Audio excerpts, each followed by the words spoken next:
Whether your beer is in a bottle, can, or glass, kick back and relax. It's Better on Draft.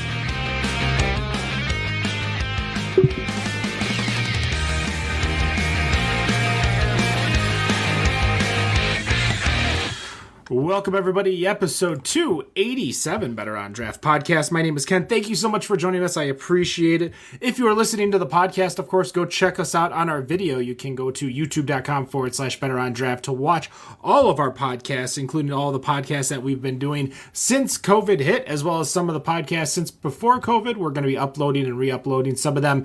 Go check it out. My name is Ken. For myself, I am drinking a briefcase porter from a previous guest, Exhibit A. Dan, what do you got over there? Hey, I have got the trusty vodka soda going on, a little Stoli Blueberry. And just to keep it real, because everyone likes to make fun of me, I have a Bud Light next. I had the opportunity to try it, and I wasn't disappointed. Definitely, for those looking to be lower carb, it is a good beer of choice with a little bit more flavor than your standard Bud Light. But Wendy, what do you got up there? So I had a flight with dinner, but I also brought back a Ludington Bay Summer Fling. Since I am here in Ludington, I want to drink local. Awesome. And our guest with us, why don't you introduce yourself, tell us what you do and what you're drinking?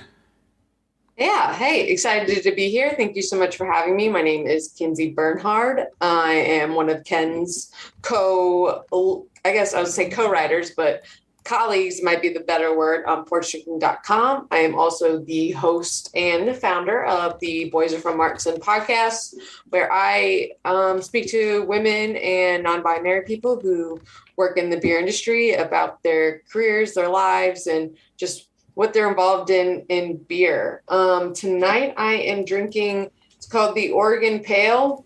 Essentially it's a play on the Oregon Trail, and it's a pale ale, and this reigns from Lexington, Kentucky, because I am here in Louisville, Kentucky. Why don't you give us a little bit of an origin story? You started during COVID.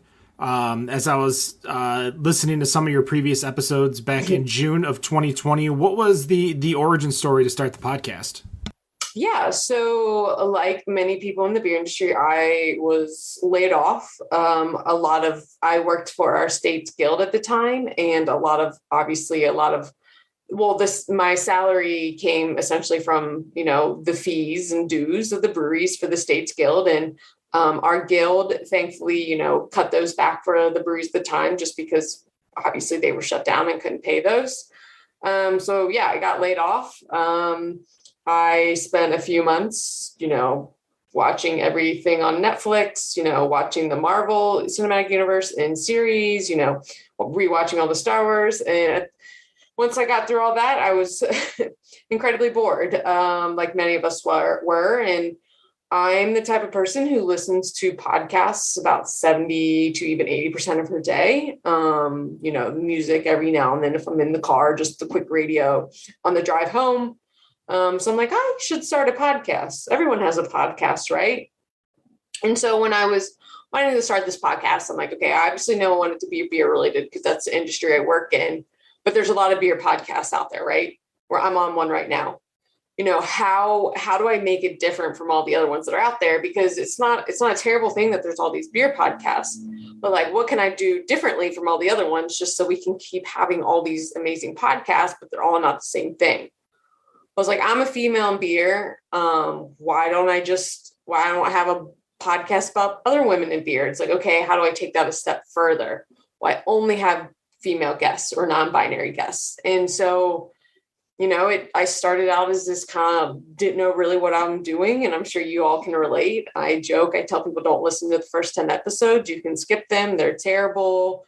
But, that's just kind of the growing process of this podcast. So yeah, it kind of transformed just like talking to them, like, what can we do to get more women in beer, to get them involved in other parts of, obviously, the brewing, the managing sales, but there's other parts of beer. Like, how can we show people that just because you're not a brewer, you're not a manager, you're not a sales rep, you're not a social media manager, that you can still work in beer?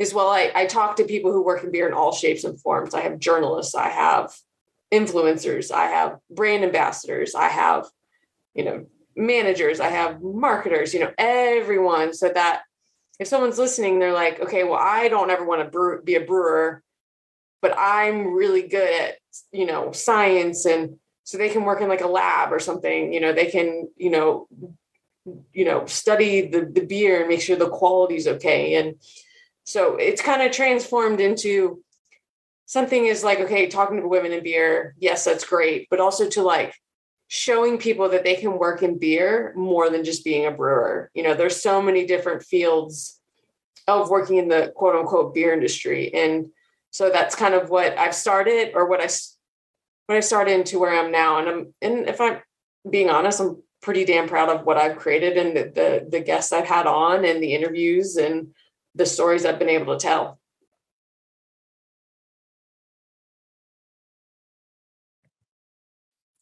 That actually leads into a question that I want to ask, because I have listened to your podcast and I think you tell some amazing stories. So is there a story that you got to share that was particularly memorable to you?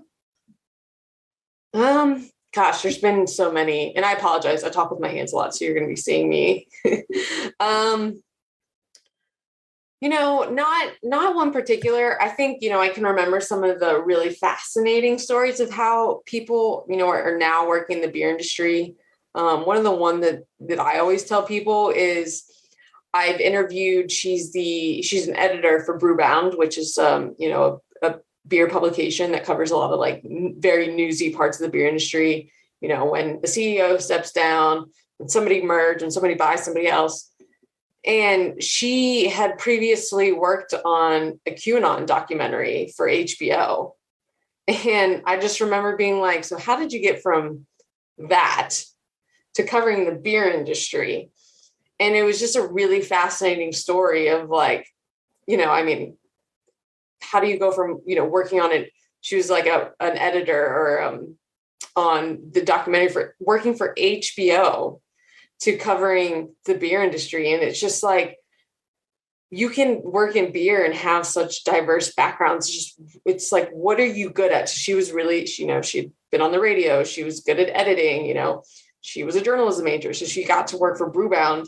She writes all these stories, talks to all these amazing breweries and gets to tell really cool stories. But her background in something so different kind of led her to be working in the beer industry. Something, she's always drank beer and liked beer, but one of that randomly sticks out in my head.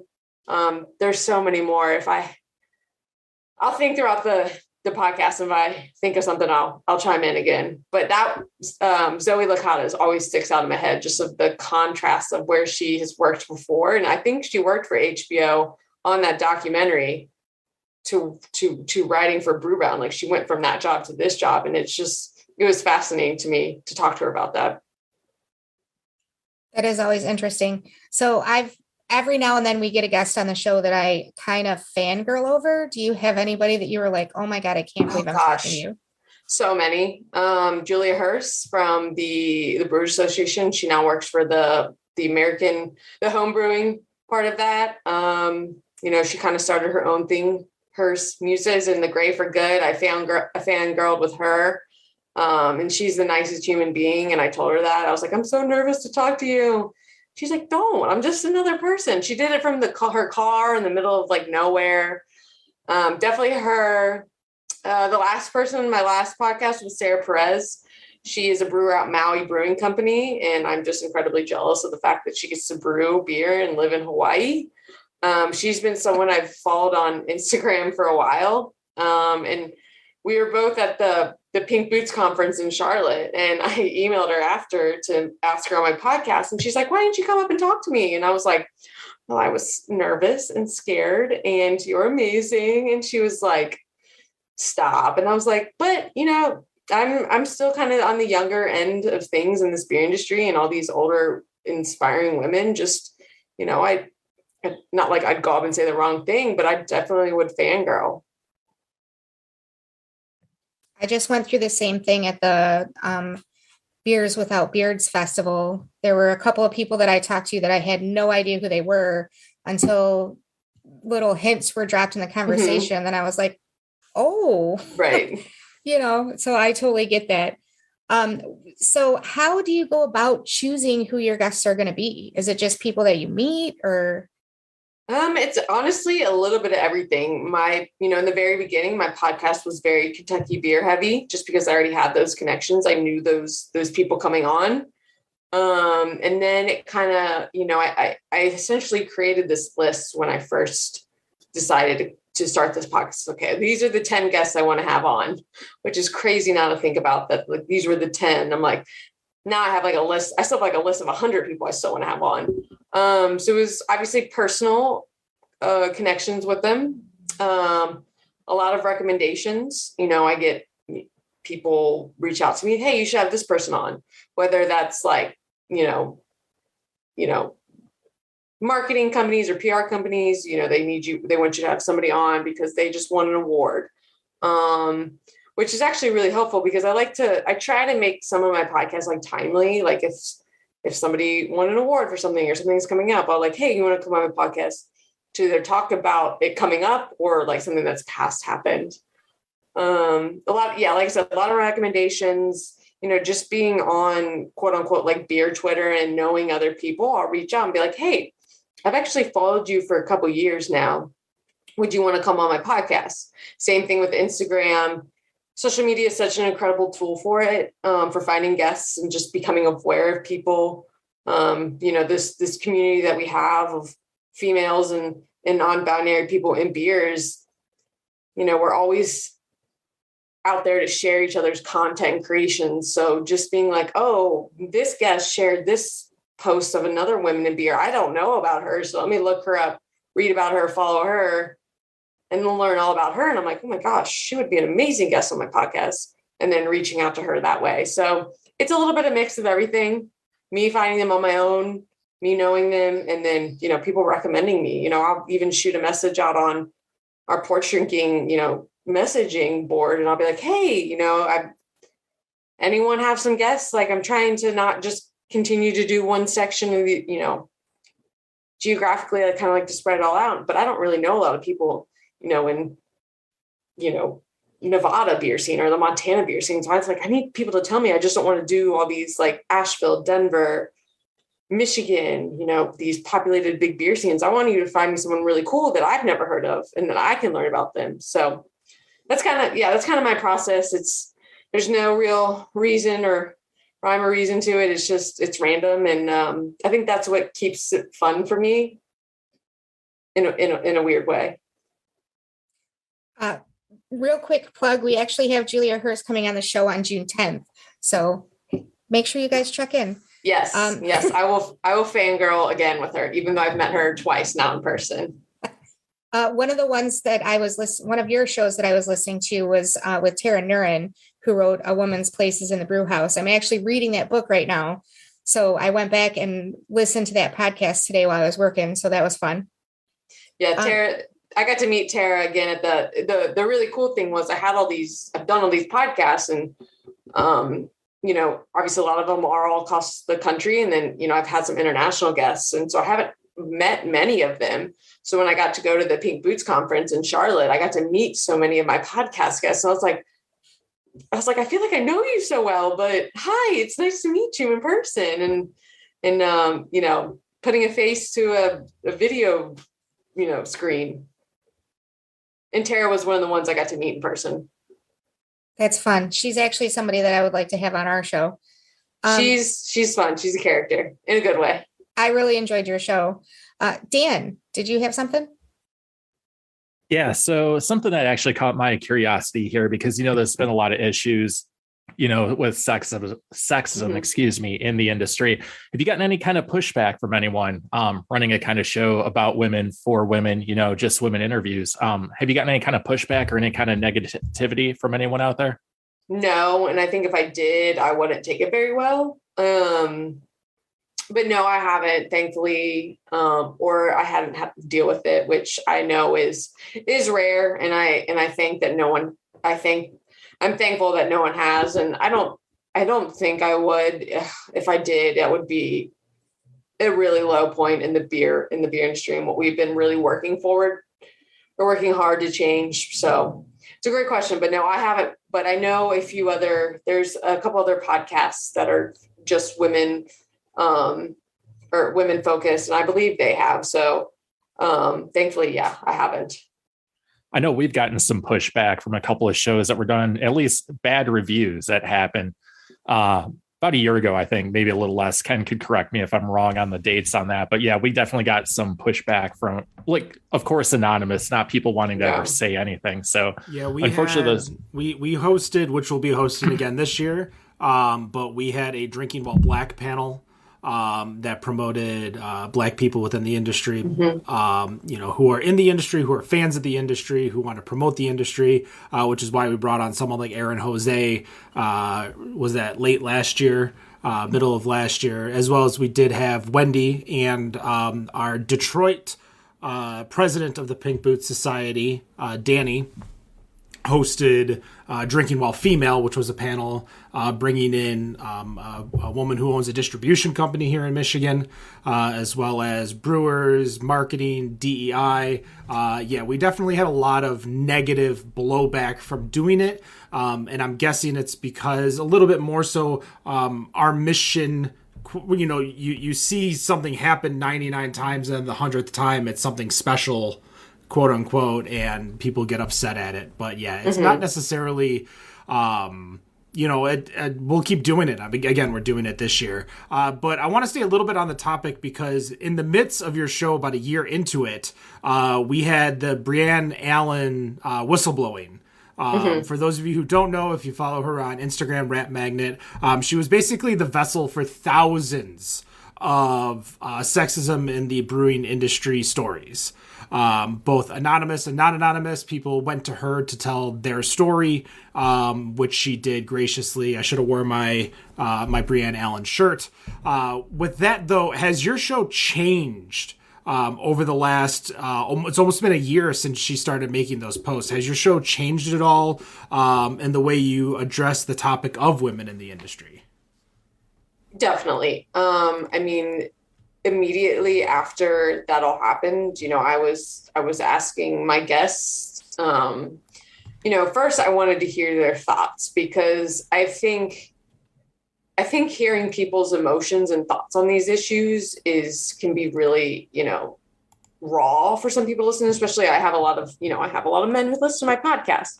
So just kind of opening that question to them is like, what was your thoughts on this? And then all of them being like, doesn't surprise me. And to hear some of like the men who listen to my show and be like, that surprised me, or like, I didn't know it was that bad, and I didn't know y'all experienced it so much, was kind of like, I don't want to say that was like kind of a bummer, because it's like, how do you not see it, or how do you not know? But also it's like, they were also coming from a point like I'm glad you like asked it and left it so open so we could hear just like their thoughts, and you weren't like skewing them to, to make them be like, yeah, we're like to say a certain thing. And I continue to bring it up. I will even be like, we're a year into this, how do you think, I don't ask like their thoughts on it, because it's just been a year. I'm like, depending on who the guest is, it can be like, how do you think the beer industry has done in this past year? Do you think we're actually getting better? Like, or is it still the same, but yet, these bad apples keep getting pulled out? And one of the things I'll ask with a lot of my guests is, if they've had a career change or are looking for a career change or something, that it's like, what factors play into that?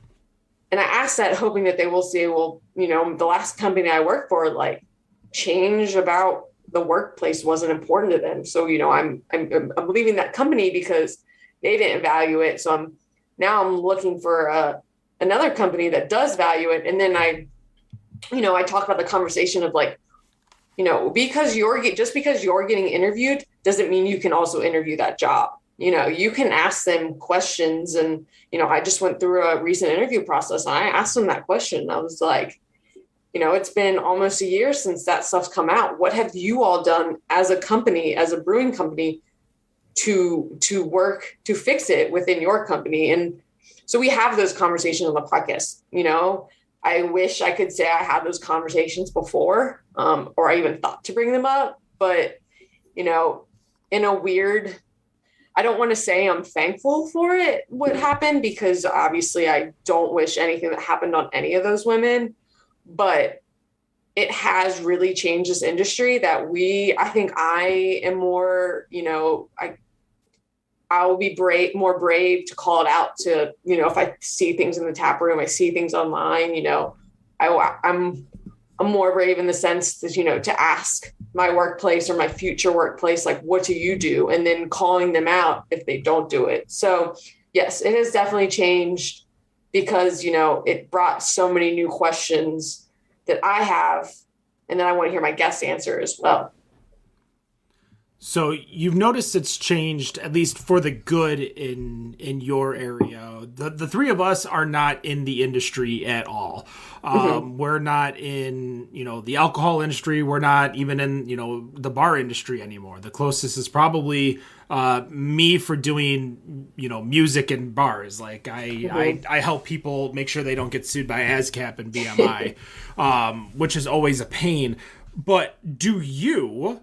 You know, Kindsey, have you seen a difference in the past year from your coworkers, your colleagues, and the other businesses around you? Or have you seen, you know, not necessarily the people you interviewed, but you specifically, and not your brewery that you work for or the brewery you're going to work for, but like just in your inner circle, have you seen any improvements?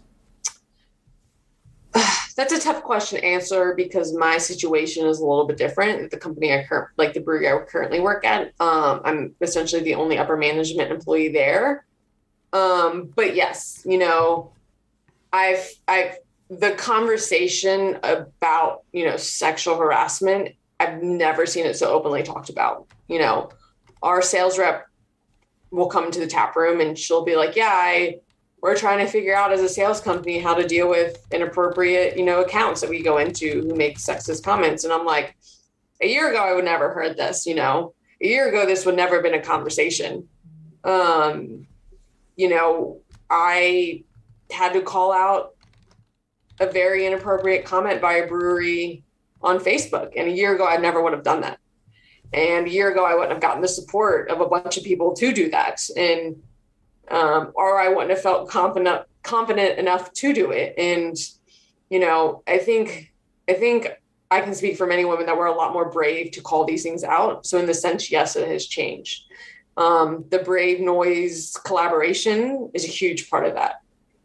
Here in Kentucky, one of the female owned and brewed breweries has kind of started it with all the breweries around her. And, you know, Western Kentucky is a small part of the state. It's not very populated like Louisville or Lexington or up in the suburbs of Cincinnati. So to see breweries in Western Kentucky, you know, these small breweries in these small towns wanting to do a Brave Noise collaboration to create this code of conduct for their breweries, that's a change. I mean, that it seems so simple and small, but that's a step forward. And then, you know, it's the exact opposite. So like, why aren't these breweries doing it? And you see that too, you know, you're like, okay, why aren't these big breweries in Louisville and Lexington doing that? And then obviously that's another conversation. But yeah, it is changing. You have, you know, these mindsets now about when you go into the beer store and you go to purchase beer and you're like, you have this like whole like list of like, okay, no, I'm not supporting these breweries. And so yeah, I think it's changed and I think we're all more aware of everything happening. And is it getting better? That's another question. You know, are people getting called out more? Yes. Yeah. And I mean, it's like anything in just life in general is like bringing more attention to it is great. That doesn't mean it's fixing it. That's a statement I feel like I've never heard before, but something I definitely needed to hear because it makes perfect sense. So I do thank you for that. I do want to bring up some other topics, but we want to get to know you a little bit more. So we'll get away from the serious stuff. Let's have some fun. No, yeah, for real. The serious topics are 100% important. No, it's important. But you know, let's talk about the person who's telling their story. What is your go-to style year round? So not stouts. I mean, if you go to stouts year round, that's great, but not, No, no sounds Marzens allowed in this conversation. Unfortunately, I can't drink those year round. Well, maybe you could, but it'd be a very old, probably beer that's been in the liquor store for way too long that needs to be sent back. Anyway, Pilsners. The really cool thing about Pilsners right now is people are exploring the, international Pilsners. I mean, Italian Pilsners, are so hot right now. Like everyone's making an Italian Pilsner. But if I can find a good German Pilsner or an American Pilsner, I love those German noble hops. I will always grab that. You can drink it when it's cold, when it's hot. Just a good little hopped Pilsner, nothing insane and nothing super, just like close to your nice domestic light lagers. But it's a Pilsner. I'm always in the mood for a good crispy boy. Daniel, I know you got a question. Yeah, it's funny you brought up Marzen. I actually just either today or yesterday, I actually found a couple of pre-pandemic Sam Adams Oktoberfest in my closet that I'm actually kind of curious if it's still worth drinking. We can definitely get into this drinking some old Marzen style beer for sure. Maybe I'll do that next week. Yeah, that could be a fun experiment. I've had a few of those Urban Rest Marzens since I started drinking again, and they held up pretty well. I'm not too disappointed. There's also a brewery who reached out that they make a Marzen year round. It's not seasonal to them. They make it year round because it sells. That's my kind of brewery right there. Yeah, that's actually pretty good. I'd be down for that too. I'll do my best to search for it while you guys are chatting. Nice. Now, I want to swing back to the show a little bit here, get away from, some of the more serious stuff. But when you record a show, what's your objective for each show? What are you trying to accomplish with each guest? I really want them to feel comfortable that they can tell their story. It's funny. I'm like actually putting my college degree to use by doing this. I was a journalism major in school. So, telling stories, I was print. So like telling stories is what I love to do. So what I hope to get on my podcast is for them to tell their story. And you can quickly tell whether or not you need to kind of help them or just ask a question, let them talk. So, what I look for is, what I look for in any kind of story I write is like, what's the story that hooks people? Sometimes I can do the research and figure it out, but it really does. It's not beneficial unless they tell it themselves. They don't want to hear it from me. The people who listen to any podcasts or of interviews, the kind, they want to hear that story from that person.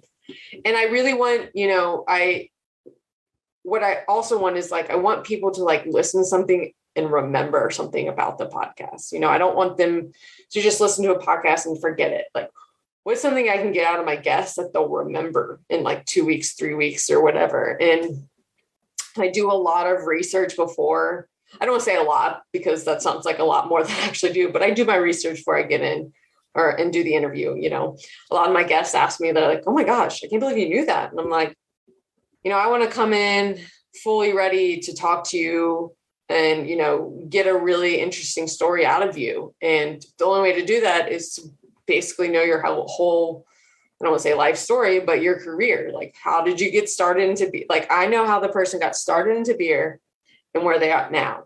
What I want the guests to do is kind of fill those gaps and tell me the stories of their progress. And it's fun. I wish you could see the videos of me recording it because I'm just like, by the end, my like cheeks hurt because I'm just like grinning the entire time, like smiling. And when I'm done, I'm like, oh gosh, like how?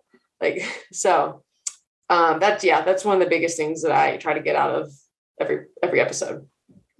A good follow-up question to that I have here. Is there a common theme you hear between the people you interview, whether it be, how they got into the industry or anything like that? No, because everyone's story is different. That's one of the really cool things about people's beer journeys and how they got into beer is everyone's is different. No one's is the same. Obviously, I guess a common theme was like, oh, I loved home brewing. So that's a common theme, but it's like, well, how do they get into home brewing? And then it's like, Well, I did it in college because I didn't want to pay for beer and it was actually cheaper to homebrew. And I'm like, love that. You're doing it in your dorm. Or, I started doing it in college as a med student. And then I realized I didn't want to be a med student, but I was brewing beer. So I got into beer. So there are common themes of like that kind of thing, but they're all just so different and, unique and not and essentially that's kind of why I continue to do what I do. And I tell these stories. And now I'm curious because, it does seem kind of hard, especially if you're looking for brewers when it comes to women to, find them. They seem to be, at least where I'm at here, it is few and far between. We only have a couple here where I'm at in Arizona. How do you go about finding new guests to interview? How do you go about, what's your process for finding new prospects? It's a little bit of everything.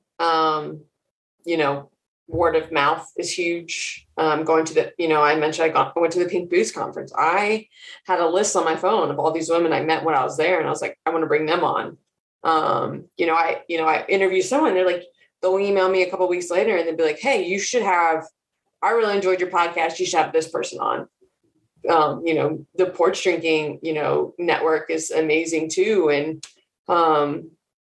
just knowing people in the industry is huge to use those connections. And, I'll say this so many times, like I could do this until the day I die and never have to repeat somebody, because even if I finish, interviewing every, woman and non-binary person in the United States, you go international. I've interviewed somebody in Denmark. Was it Denmark? No, I'm drawing a blank. I think it's Denmark. Apologies if I got that wrong. Wherever Tool is, I think they're in Denmark. I've interviewed a couple people in England, and I've even interviewed somebody in Rwanda. Tool is in Denmark. Yes. And before I pass it over to Wendy, I want to talk about that interview because obviously it was huge news when she became the brewer over at Tool. Give us a rundown of that conversation that you had with her and what to expect for someone who's going to your podcast over on Spotify or iTunes, skipping the first 10, as you said. You can listen to them, but just know they're not great. And choosing that one, though. Well, Tamar she's great. She became the first head brewer at Tool in Denmark. She is from Ohio, I believe. And so I had interviewed the guild of the Ohio Craft Beer Association. It's essentially their state's guild. And she, I finished that interview with her. And again, she was like, here are all these really cool people to do, but you should do Tamara. She's the head brewer at Tool in Denmark. And you're just like, oh my gosh, I'm going to interview somebody international at this huge, international brewery that people know in the States. And unfortunately, I don't think they distribute here anymore just because of all those international breweries got, unfortunately had to shut down during the pandemic. But, it's just like, first of all, I'm just a curious person in general. I'm like, what's it like to live in Denmark? It's like to go, I asked those questions, you moved from the States to live in Denmark, why did you feel it was the right time to do that? I will even ask those questions. And it was really interesting just because, it's obviously we're so used to the American brewing culture and it's just very different over there. And, you got to ask her, she was probably one of the most unique, probably one of the top 3. I would say the one with Jesse out of Kindsey Brewing in Rwanda, Africa was probably the most unique.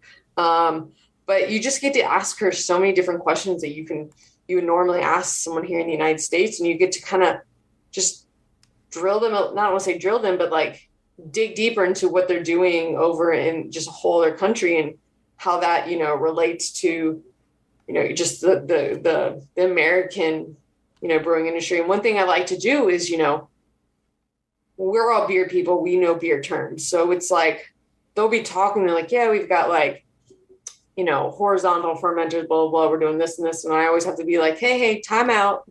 there's people listening to this podcast that don't know what that means. Like what's different, and then, you know, what's different between a horizontal and a vertical fermenter, and why do you have both, or that kind of thing. And so it's really cool to just kind of dive deep into, you know, what's it like to be a brewer at this huge Denmark brewery that's international and internationally known.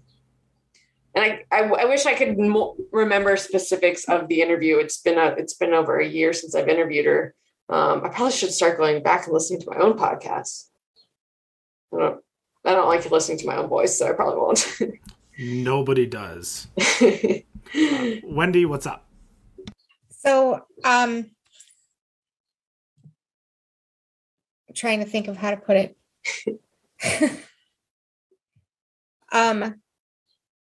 What I have found, the more women that I talk to in the beer industry, because obviously I want to use the platform that we have to be able to promote women as well.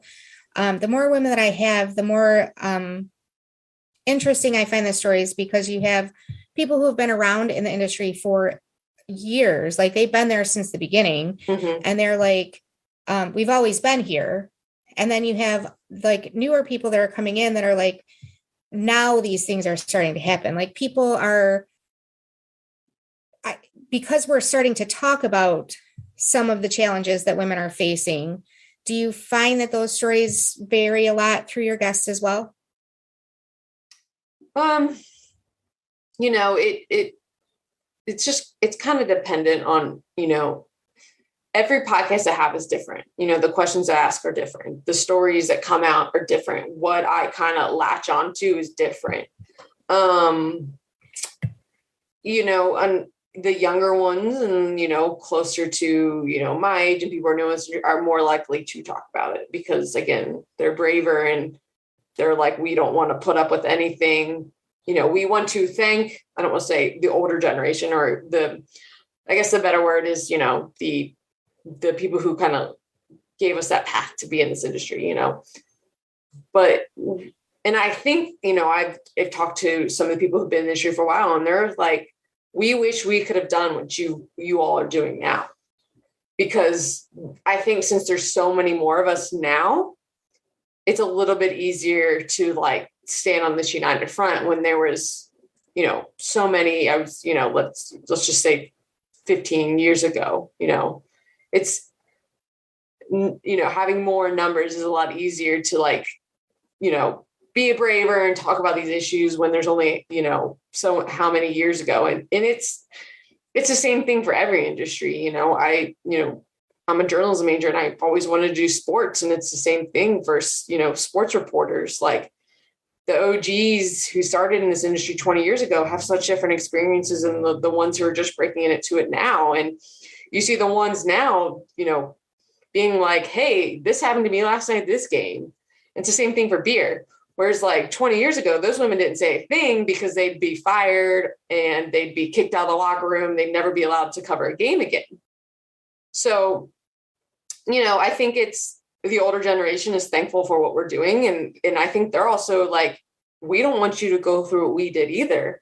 So however we can help to fix this, even though we were the ones who kind of did the hard part of this industry, I think they're grateful. I mean, that's just my experience. I don't think anyone's mad that they're like, why do we have to go through this hard, whatever, for you all to come in, and not like we're coming in here, like it being super easy, but it's just, you know, it's just everything with generations. Some things are easier, some things are harder. And what I've noticed through the people I've talked to on my podcast and just personally is like, they're all grateful and they're like, we're rooting for you, because why not? Like, why would we, you know, be like, well, if we went through it, they should have to go through it. You know, that's not the case. And I think a lot of them would be open and honest in saying that as well. That they're like, okay, how can we help your cause too? You know, we've already paved our way and we're here. And now we're at the point where nobody gives us any shit, but what can we do so you all don't have to go through that? So I thought it was interesting when Dan was talking to you that he said that there's not a lot of there's not a lot of women in the Arizona beer industry. And I will be honest that I felt the same way I felt the same way about Michigan when we first started out, like trying to find women to talk to. Mm-hmm. But the more women that I talk to, the more women that I find are involved and are not involved in a small way either. Have you found that to be the same? Yeah,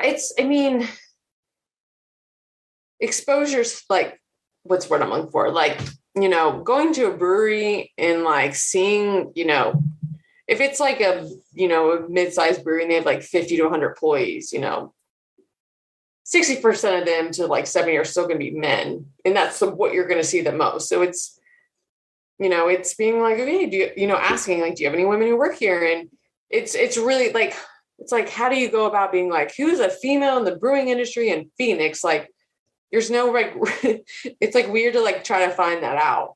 There's obviously Pink Boots, which is a great organization. But yeah, it's hard. I even look at where I'm here in Kentucky and there's not a lot of women who work in the industry here.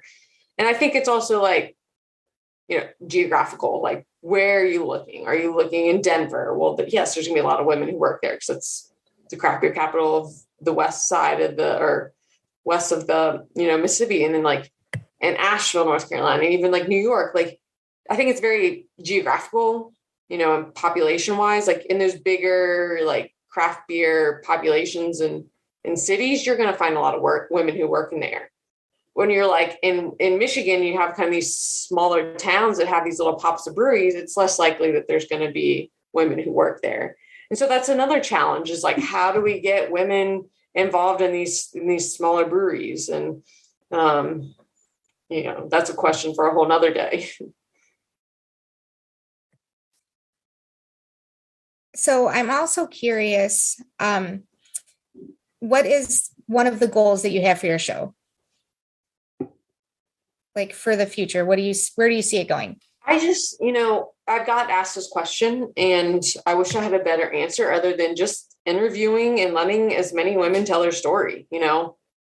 I've interviewed people that maybe like a handful of people knew about. And then like, I'll get texts from some of like my previous guests like, oh, I had never heard of her because blah, blah, blah. And it's so just to let, to give voice to some of these women who, are in smaller towns. And that's one of the biggest reasons why I really wanted to focus on Kentucky, is because, we're not known for beer. We're not known as a beer state. And there's a lot of incredible women who work in the brewing industry that a lot of people just don't know about, just because we are a small town or they're working at a brewery in a very small city. So just, giving a voice to all these incredible women who work in this industry that people don't know about. You have a Julia Herz on, everybody knows who she is. That's amazing. But then I have, my friend Kate Russell, who's the owner and head brewer at Hopkinsville Brewing Company in this small town in Kentucky. Well, nobody knows who she is. People should know who she is. So giving her that chance to come on my podcast and be able to talk to X amount of people, and then, then she won this huge, that Sam Adams Brewing the American Dream mentorship program, and bringing her back on and having her be able to tell that story that's what I always hope to get out of it. Just bring as many women on to tell their story so other people can learn about them. That's actually one of my favorite things about this industry, is the camaraderie and the desire to promote other people within the industry. Ken, I think you had something. Yeah. We are reaching the end of the podcast, and as we end our show each and every week, we're all going to go through our final questions, ask you just a fun little final question to round out the show. But I do want to make one statement that I think is true, that, someone like myself, and if you're not watching the video, what are you doing? Go to YouTube, check out Better on Draft. I am your basic white male bearded bro. All I'm missing is a flannel, and I am just basically your typical craft beer bro. The only thing is I don't like IPAs or hazies. With that in mind, we don't. This is going to sound so weird, but I feel like it's the right way to say it. We don't look for representation because representation is assumed.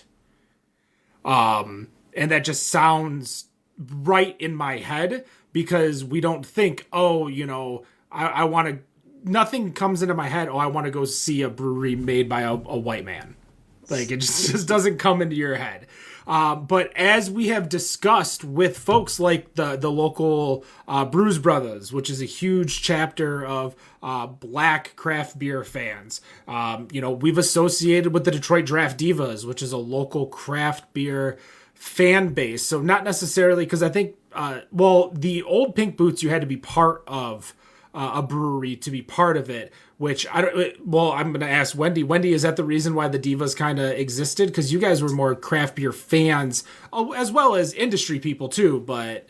We didn't have Pink Boots when the Divas started. The Divas started because there were women that were frustrated because they were the ones who got their husbands into craft beer, and they would go to the bar and they would defer to their husbands all the time. And it used to drive them nuts. So they were like, we need a group for women to be able to go and enjoy craft beer and talk about craft beer and learn about craft beer and just do their thing without having to worry about that type of situation. So that's where it came from.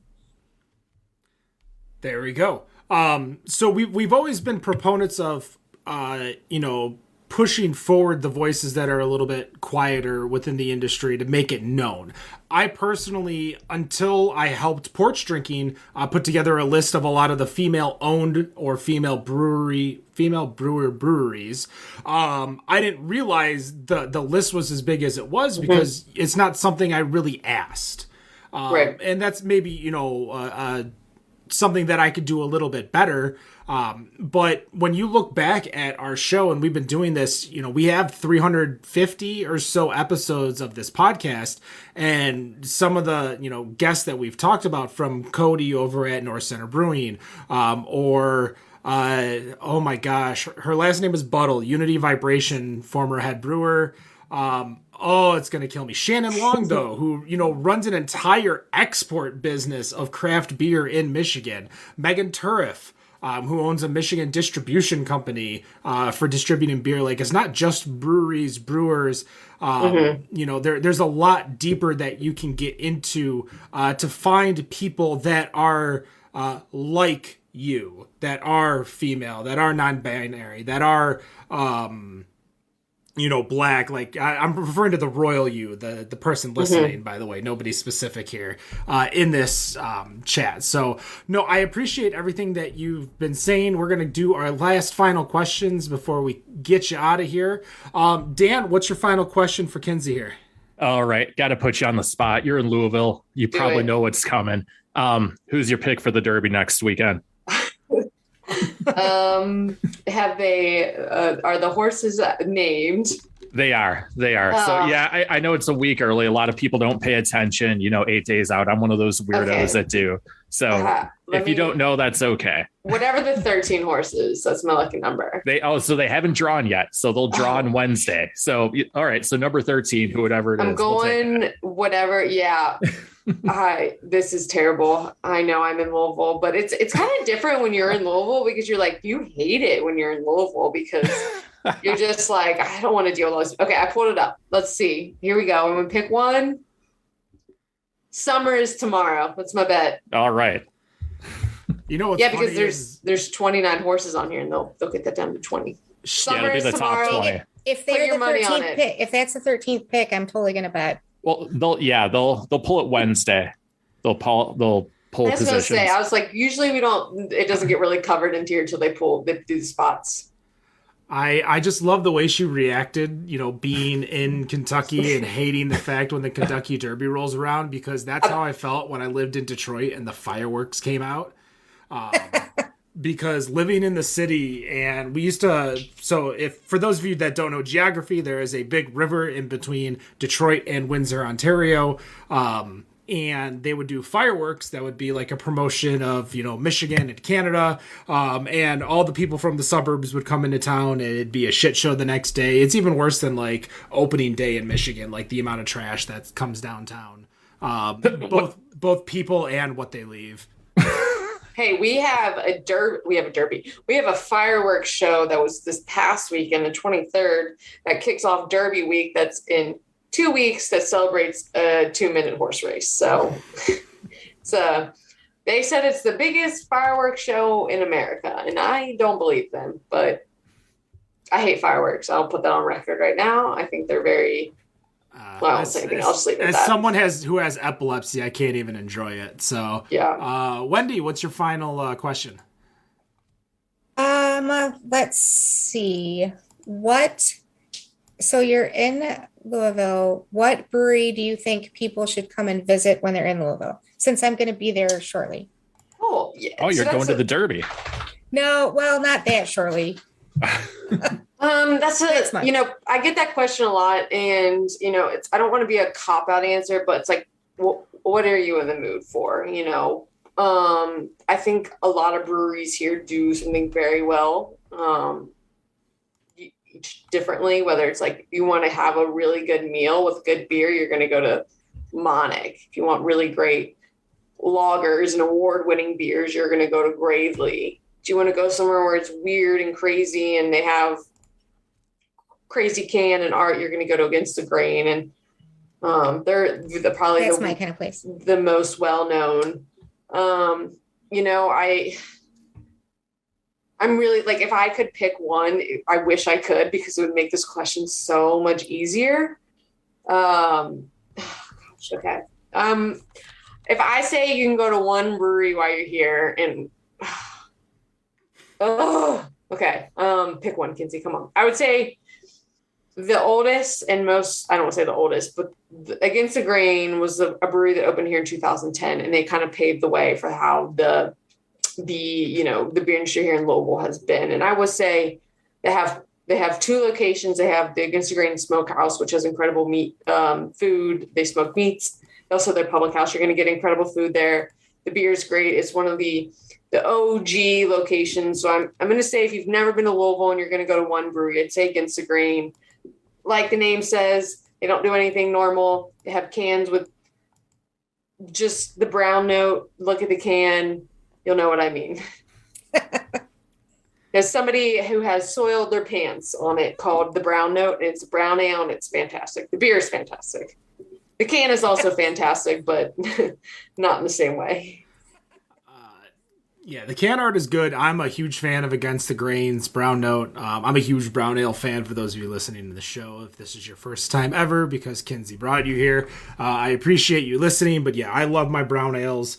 I've got one from Green Empire, which is out in Vermont, I believe. I didn't realize it was an Imperial Brown until I took the first sip, and then I'm like, oh, I'm gonna have a fun night. Because when you expect like 6.5% and you get 10.5%, yeah, your life changes a little bit. My final question for you: what is, as COVID is allowing you to, we're able to kind of get out there. What is a beer city, or a city that you want to go to try their beer? Do a little beer tourism, worldwide, not just. Yeah, I mean, I'll give 2 answers. I'll give the States and then international. States is Denver. I haven't been. I was supposed to go a few times, and life's been kind of crazy over the past 2 years between COVID and work and stuff. So Denver, number 1. States, and I mentioned this before we start recording. I hate the cold, so I'll be there in the summer. International, it's Belgium. Brews, I like Belgian style beers, but I think I would really appreciate them and come to like them more if I got to go to the place that they started. And I've never been to Europe, and if I got to pick where I get to go to Europe, it's Belgium always. Taste a nice fresh lambic or any kind of Belgian style beer, sign me up. I was so excited. I was going to go to Belgium in September of 2020. And I had a full next year. I had a full 40-day trip in Europe that I had planned. And Dan, who has been to Europe, was kind enough to help me kind of I remember pick and choose where I was basically going to start all the way in Prague and just work my way west. Prague, yeah, that's where Well, if you ever do that and you need a buddy, Prague's also the top. I have to wait until next year, but I am planning a Belgian Abbey tour, so I will let you know the information when I make that happen. All right. I know my girlfriend wants to go to Scotland, so wherever we go, we have to at least make a stop in Scotland. It's kind of out of the way from the rest of Europe, but if you're already there, you might as well just take the little trip to Scotland instead of making a whole separate trip. That's going to do it for the Better on Draft podcast, episode 287. Boys are from Marzen podcast. Where can they find you? Where can they find your socials? Where can they find your podcast? Give us the lowdown. Podcast, find it anywhere podcasts are available. iTunes or Apple, Spotify, Google, you name it. Social media, I have an Instagram handle, Boys are from Marzen. It's mostly just me posting my own beer picks, so you can kind of follow my beer journey and what I'm drinking. Facebook as well. All the podcasts are uploaded to Porch Drinking every 2 weeks on a Wednesday. However, I've been taking about a couple months hiatus. So if you listen to the last episode of my podcast, you'll find out why. So I'll give you a little tease to go listen. It's at the very end. If you want to skip through it and just listen, whatever, you're still giving me that download. And then you can follow me personally, Kindsey Bernhard, spelled the same way, on Instagram. Shoot me a friend request on Facebook, Twitter, all the socials. Now, I have one more final question before I let you go, because I wanted to give a little shout out to you. Have a dog. Two. You have two dogs. One of the dogs, however, I think I know.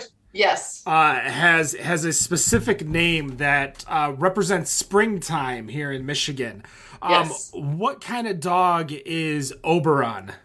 So yes, Oberon is I'm surprised he didn't come running. He is a Beagle Australian cattle dog mix. He's a mutt. When I got him, I wanted to name him after something beer, and I think Oberon had just started saying that they were coming out, or no, I got him in December, so disregard that. I wanted to name him something beer related, so I named him Oberon, and it's been a really fun thing to name him. But yeah, it's fun because he's a adoptable. He's a rescue dog, so I don't know his birthday.